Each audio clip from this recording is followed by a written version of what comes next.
پاکستان کے سابق فوجی حکمران پرویز مشرف کو سزائے موت کا حکم دینے کا فیصلہ۔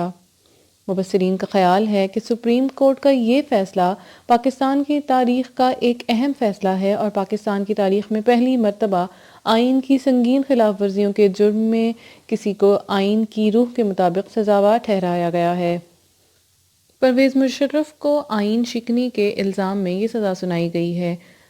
آئین کی شق نمبر 6 کے مطابق وہ شخص جس نے 23 مارچ 1956 کے بعد آئین توڑا ہو یا اس کے خلاف سازش کی ہو، اس کے عمل کو سنگین غداری قرار دیا جائے گا اور اس کو عمر قید یا سزائے موت سنائی جائے گی۔ جنرل پرویز مشرف نے 12 اکتوبر 1999 کو پاکستان کے منتخب وزیر اعظم میاں محمد نواز شریف کی حکومت پر قبضہ کیا اور آنے والے سالوں میں پاکستان کو بدترین بحرانوں کا سامنا کرنا پڑا۔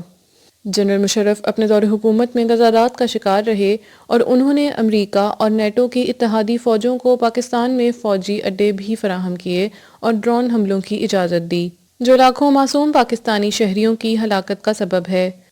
اسی دور میں پاکستان دہشت گردی کے خلاف امریکی جنگ کا حصہ بنا، جس کے باعث پاکستانی فوج کے جرری اور بہادر جوانوں سمیت پاکستان کے معصوم شہریوں کو بم دھماکوں اور ہلاکتوں کا سامنا کرنا پڑا۔